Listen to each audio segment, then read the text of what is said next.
వలసానిపల్లి నుంచి జ్యోతి గారు రాస్తున్నారు. మహాలయ పక్షంలో పితృకర్మలు ఏ విధంగా ఆచరించాలి తెలియజేయగలరు అని అడుగుతున్నారు.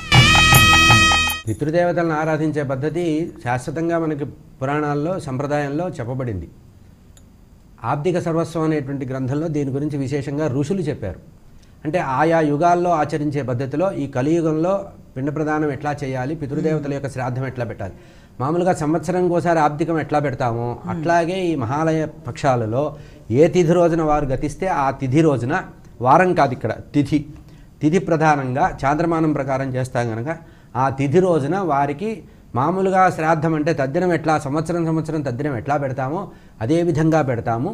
అయితే దీంట్లో విశేషం ఏంటంటే వారు పితృదేవతలు వర్గంలో ఉండేటువంటి వాళ్ళు కారుణ్యం అంటారు.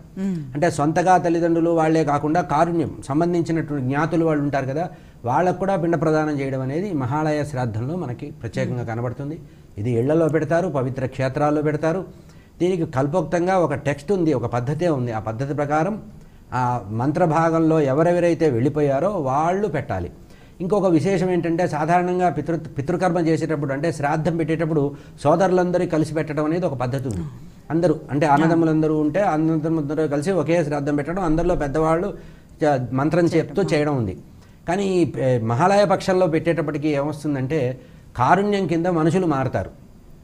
కారుణ్యము అని చేస్తాం కదా, అంటే ప్రధానమైనటువంటి వాళ్ళకే కాకుండా కారుణ్యంగా కరుణగా చేస్తారు. అంటే ఏంటి, అన్నదమ్ములు, తల్లిదండ్రుల యొక్క అన్నదమ్ములు, అక్క చెల్లెళ్ళు, అంటే ప్రధానమైనటువంటి తండ్రి తాత ముత్తాత అనేదే కాకుండా మామూలుగా మనం చేసే శ్రాద్ధం ఎట్లా చేస్తామంటే 3 పిండాలు పెడతాం, తండ్రి తాత ముత్తాత. కానీ ఇక్కడ మహాలయ శ్రాద్ధం చేసేటప్పటికి ఏంటంటే వాళ్ళతో పాటు కారుణ్యం కూడా చేస్తాం.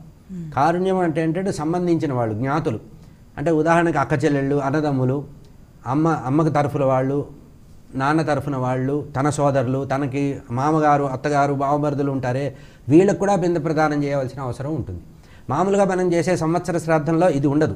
కేవలం తల్లికి చేస్తుంటే తల్లి, నాయనమ్మ, తాతమ్మ, అదే తండ్రి అయితే తండ్రి తాత ముత్తాత చేస్తాం. ఈ మహాలయ శ్రాద్ధంలోకి వచ్చేటప్పుడు కారుణ్యం కూడా చేస్తాం.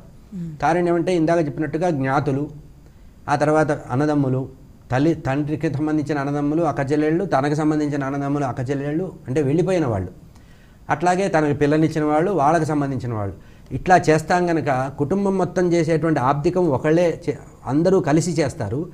ఈ మహాలయ శ్రాద్ధం మాత్రం ఎవరికి వారుగా చేసుకోవాలనేది శాస్త్ర ప్రమాణం ఉంది. ఎందుకంటే ఇక్కడ కారుణ్యంలో మారుతూ ఉంటారు. ఇప్పుడు పిల్లనిచ్చిన వాళ్ళు ఎవరికి అత్తగారు మామగారు వారికి ఉంటారు, బావమరుదులు వాళ్ళు ఉంటారు, అట్లా మారుతూ ఉంటారు కనుక ఈ మహాలయ శ్రాద్ధం మాత్రం విడిగా పెట్టుకోమనేది శాస్త్ర ప్రమాణం. అట్లా ఎవరికి ఏ రోజు ఏ తిథి ఉందో ఆ తిథి రోజు చేస్తూ ఆ రోజే అందరినీ తలుచుకొని పెట్టడం అనేది వ్యక్తిగతంగా చేసేటువంటి శ్రాద్ధాన్ని మహాలయ శ్రాద్ధం అంటారు. కుటుంబపరంగా చేసేటువంటి దాన్ని ఆబ్దికము అంటారు. కనుక ఈ భాద్రపద మాసంలో కృష్ణపక్షంలో పితృపక్షాల్లో చేసేటువంటి శ్రాద్ధాన్ని ఇంటి యజమాని తన యొక్క వ్యక్తిగతంగా తాను చెయ్యాలి అనేటువంటి